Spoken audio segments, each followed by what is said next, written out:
we're back. Welcome back, ladies and gentlemen, to the GSTL GOMTV Starcraft 2 Team League with Moletrap and Wolf. I am Moletrap. And I am Wolf. And we are currently at a situation where StarTale is up 3-2. Yesterday, the match went to the final game. It went to an entire 9th game. So far, the back and forth aspect of this match is leading us the direction. But Squirtle is on a streak. He is. And apparently Reddy is Protoss. I could have sworn he was a Terran player, but everywhere I look says that he's Protoss. So I apologize for misstating that. I would have sworn that he was Terran, but maybe he switched races, or maybe I'm just incorrect. There's so many different I am Terrans that have never really proven themselves. Anyways, you see the map loading here. It is Metropolis. It is going to be PvP. We'll see if IM can pull things back, or will Squirtle continue his streak.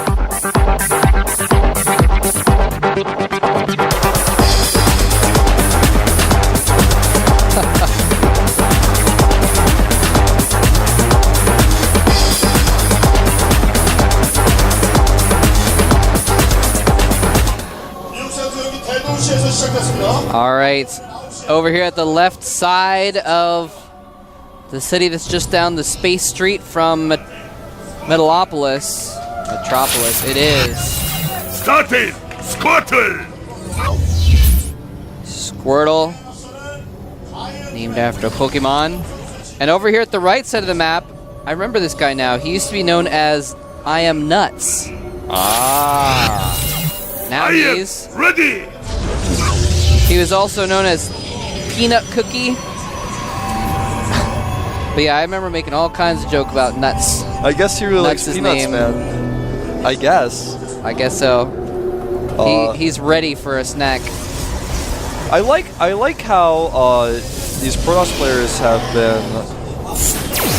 Well, in this case, he's chosen Metropolis. So this is kind of a weird map for PvP, and it shows that I think if he loses this game, for example, then if they want to use Younghwa or something, then they won't have this map against Terran. I think that's the reason why he's chosen this. I don't think he feels particularly strong in PvP on this map. It's just a mirror matchup where likely we won't see 4-Gate or a Blink Stalker all in, but otherwise this map is pretty straightforward. It's also hard to do a proxy build on this map. It just takes so long. Anyways, even if you sent to do the proxy, it would take so long. Yeah. Yeah, I mean, the only game that we have on record for Reddy in Protoss versus Protoss is a single game in the KSL against Mushroom, which he won, but that's not necessarily saying much. Yeah. Mushroom, a player that not that many people know much about. He's Chrono boosting on the Zealot, actually, coming out for Squirtle. So he wants to put some pressure on with that first Zealot. Not the map for that, I feel. The rush distance is too long. He's not going to be able to target down any probes with that. He will be able to get some additional scouting information, most likely, but an interesting choice. He's even going to send a second Zealot. That is very unusual. And the second gas has been taken. We're ready. Yep, no not second surprising. gas for Squirtle, though. Oh, that's interesting. I think he's still going to take it before too long. Yeah, though. I think so. His Cybernetic core is late, though. Yeah. And so is, of course, his Stalker production. Huh. His first Zealot is going to arrive here, but look at this. The Stalker is... actually, no, he just took the watch shot. That was his probe that was about to go up the ramp. I don't like the usage of Chrono Boost on the Zealot. It did not accomplish anything. He's now got the tower, which will let him know his positioning of his opponent's units, but he saw... Yeah, I mean, I can see, like, the concept there, where you want to... Sometimes you want to catch your opponent, getting that quick Zealot out. You can, maybe get a couple probes in there, get a scout in, what have you. But the thing is like, all he did was delay everything. He delayed everything of his own. He delayed, his core. He's delaying his warp gate tech as a result. laying a second gas. With the and they didn't accomplish anything. With the control of the towers, he was able to catch and kill the probe of Ready, but he actually had too many units. I mean, he could have seen the towers anyways to catch the probe without the Zealot, so I'm not, I mean, I guess he wanted to have full control of the towers, but... I guess. Now it's actually 1 Stalker and 2 Zealots against 2 Stalkers. Now with good micro, the 2 Stalkers will always win that fight, but we'll see how he controls this. He's actually put a forward pylon up, and he's going to be putting on some heavy 3-gate pressure here. The problem is he has no warp gate research yet. And a Twilight Council as well. Yeah, warp gate's going to finish pretty soon. I don't like this choice to go up the ramp like this. This does not make sense. No, this is a little silly. I guess he's trying to soften up the Stalker count by sacrificing these Zealots. And he does get 1 Stalker, and see now he's just going to be able to sacrifice that Zealot and get out with his 2 Stalkers. So not too bad of a trade considering that he's going to be going for mass Blink Stalkers here. Yeah, he's going to do a Blink Stalker all in. He also was able to scout Mole Trap.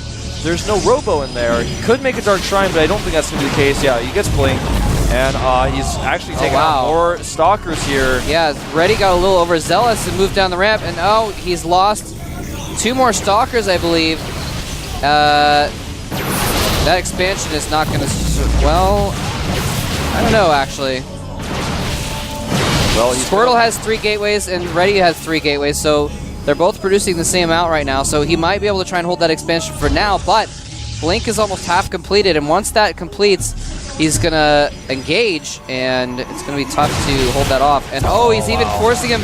He can't get down the ramp now, because if he does, the concave at the bottom will enable Squirtle to kill more Stalkers. He's made too many sentries here too, Moltrap. The Nexus is going to... He's gonna cancel at the last second. When he sees this next wave of Stalkers, he'll have to cancel it. I think he's gonna hold back so he doesn't cancel it. I think that's why he let up, so he didn't cancel it, so he could kill it later. Maybe so. Yeah, he is not coming in here again. I think his opponent realizes this is a Blink build based on the pure Stalker composition, so he started his own Twilight Council, but he's gonna be so behind. He's got so many sentries in this composition. Right now the unit count is 10 Stalkers to 6 with 4 sentries, and that 10 is about to be 13 as 3 more Stalkers get warped in here. Blink is done. I think this is going to be so difficult to hold. He will have Guardian Shield, though, to assist him. Blink's up top. All in, complete and utter commitment to this attack, and he has more Stalkers. Focus firing down, ready Stalkers 1 by 1, and he is going to take this battle using the Blink offensively. Now that things have evened up, now that he has an advantage, he's using it to keep his units alive to secure the victory.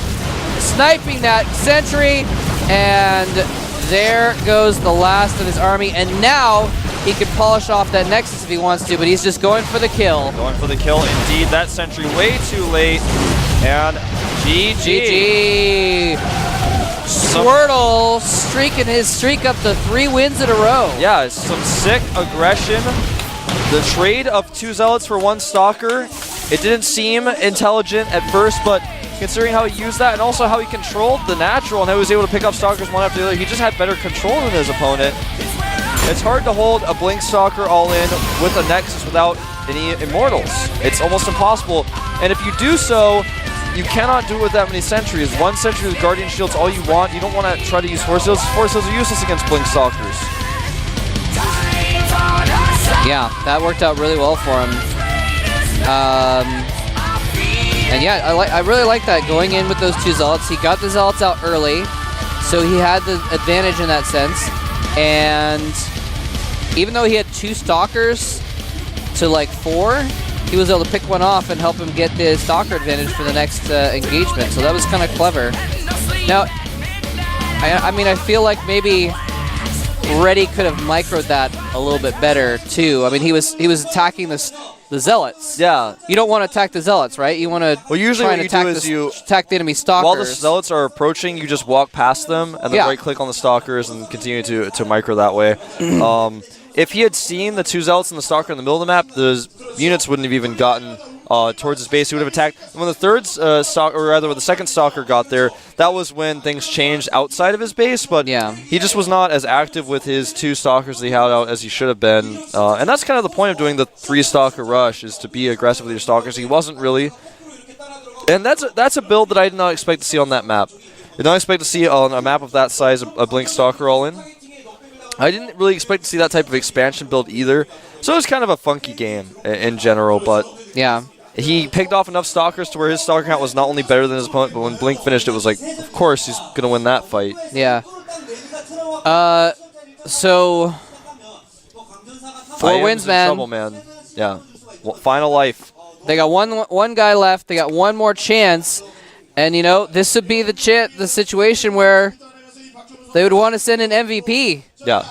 You know, and he is unfortunately not on the premises, so it's not going to happen. Who is going to be their last hope? Who is IM going to send out as their last player? It is going to be... Oh, wow. Is that? I believe that's Yoda. Oh, my God. Yoda, man. I was in disbelief. I didn't expect it to be him. Wow. After watching Squirtle tear apart a Terran player who was ahead and happy using Yoda, man. Yoda is known for his unique ghost play. He did ghost cloak rushes against Protoss as well as nuke rushes, so he's really well known for that. The map is going to actually be Entombed Valley. Interesting. All right, so Yoda is going to be the last player here. He is going to have to not just beat Squirtle, but he has to beat a couple other StarTale players after that if he's going to win it for his team.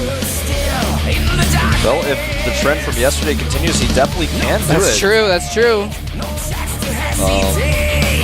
And yeah, I mean, Yoda, he's a pretty good player. I don't think he's in the GSL at the moment, but he got eliminated, but he was in Code A and did fairly well last season. Or, no, not last season. At some point last year.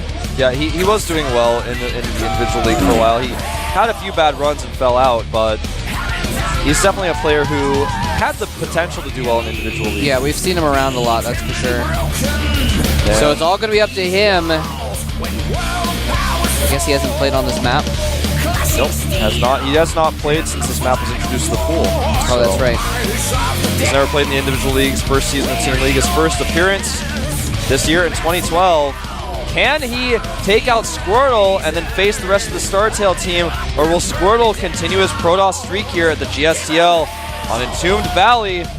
I am Wolf, with me as Moletrap. Let's get into the game.